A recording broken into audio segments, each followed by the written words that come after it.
You know your daughter's activities while in school. Do you know some of them pay to get registered into groups just to meet men? In this special report, senior correspondent Ivy Kanu takes a look at the worrying trend of deaths associated with online dating. Videos of girls who have fallen victim to some guys they met either on social media or dating sites has become common. The majority of these men use different pictures with different names on dating sites to lure the girls into thinking they are chatting with the right set of people. There are sites where girls are said to engage in transactional sex, popularly known as hookup. We were told there's a WhatsApp group where girls from different higher institutions come together and operate hookup. They have members across the states. This was revealed by boys in 2 different universities. For their safety, we'll be concealing their identities. 3 or 4 schools are combined in the group. You need a hookup, you need lesbian, or you need any relationship, bestie, anything. There's always a registration fee. So for the hookup, it's 3,500. For the lesbian, it's 3,000. For the relationship, if you need a boyfriend or a girlfriend, it's 2,500. Then for the friends with benefits, it's also 2,500. There's a particular lady I know that I have on my WhatsApp though. So every night she posts different girls with their location. So if you need any, if you find any of them attractive, you message her and then she'll give you the girl's number, you people discuss and location, and then you guys meet. And then there's also a particular girl I know on my status that she's not ashamed of what she does. She'll post it online that if you need hookup, DM me. In my school, there's a platform, it's not just one, because we have Snapchat, Telegram, WhatsApp too. So the way they do it is they usually have a lady or a guy, so who goes around collecting different contacts in groups, so to get more people. So every night she goes online, posts that if you need anyone for the night, you can contact her, and there's usually a registration fee. So from what I heard, there should be around a price list of the kind of girls you want, your location and everything, and which usually goes from 15,000 upwards. One would think that the celebrated case in Rivers State 4 years ago, where about 11 girls were killed and their death traced to one young man, Gracious David West, would serve as deterrent, but the answer is no. They may not be alive to tell their story, but there's a recent case in September 2024 where a girl was lucky. She was rescued after one Joseph Efe, a young man she met in one of such dating sites, allegedly tried to kill her. If I wanted to kill her, she would have been dead before they brought me back to the hotel. So my intention was not to kill her. Part of their scheme is also to hunt for young girls on dating sites called Coded Wrongs, amongst others. He operates between Port Harcourt, Lagos, Benin, and Abuja. Celine Ndudim and Afiba Tendo's story was that of trust, fun, and then gloom. As the journey to meet one Andrew Ochekwo, whom Celine met online, never materialized. It's been 9 months, and that journey has become a journey of no return. Ben Osagie is a US-based IT professional and a social commentator.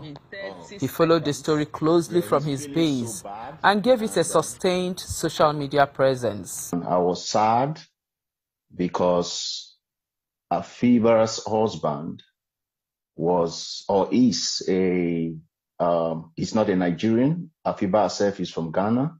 Her husband as well is one of those European, Asian national. So he reached out to me, and the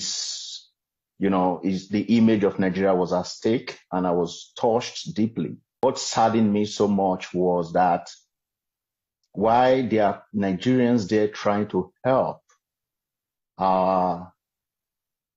NPF, the Nigerian Police Force, or our security agencies, their response is very poor. It was very poor, sadly. and that got me very, very angry.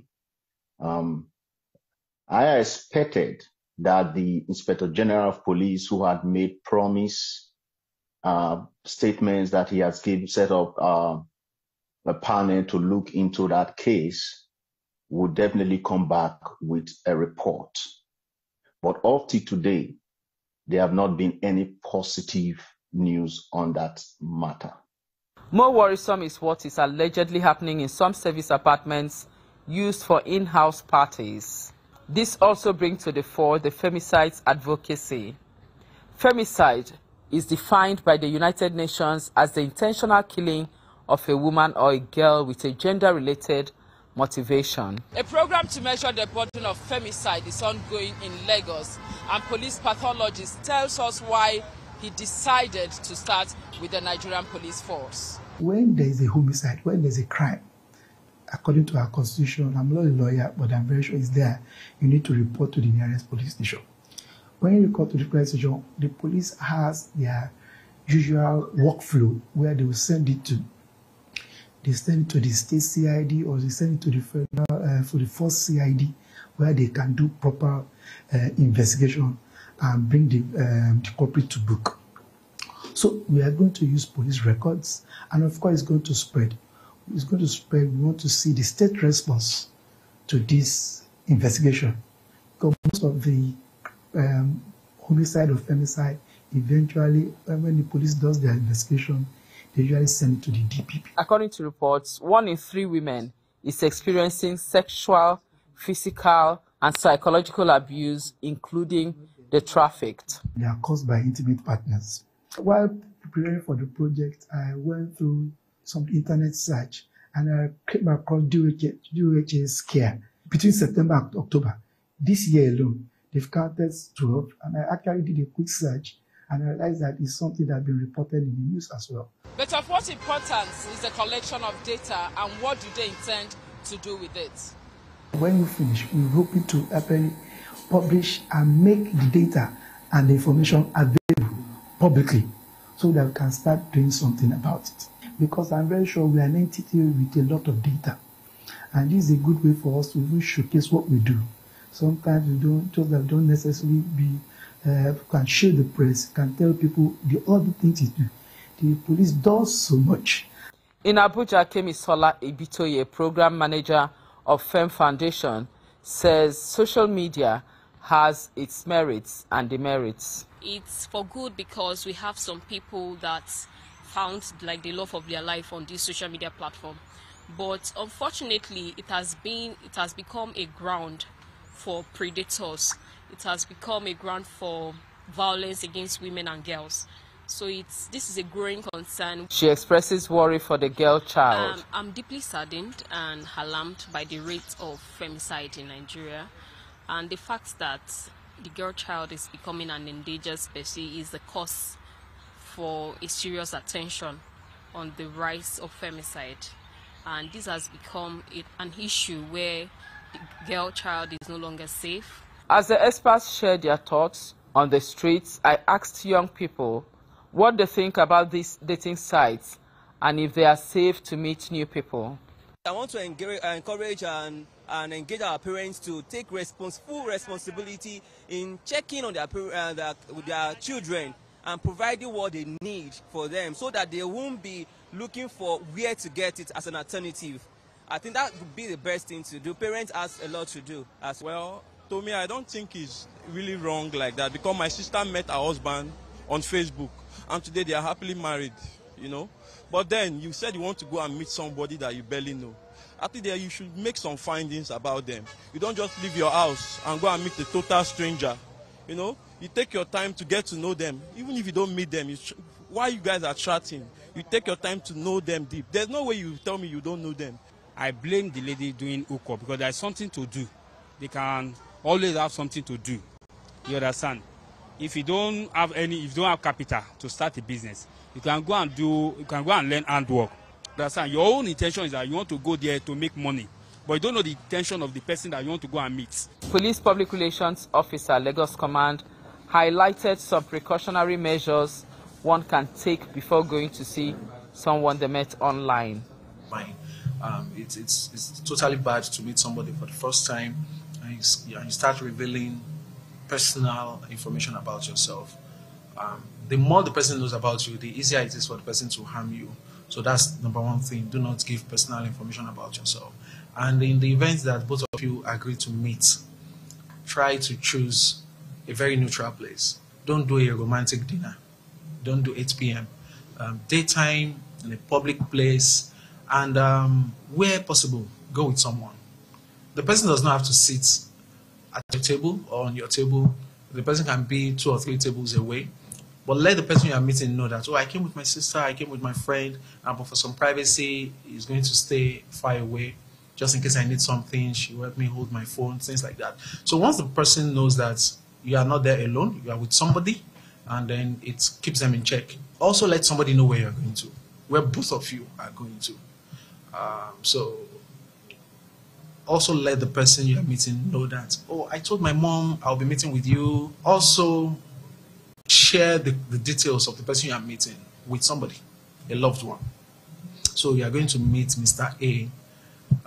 Mr. A's name, Mr. A's phone number should be given to your very good friend or family member before you go there.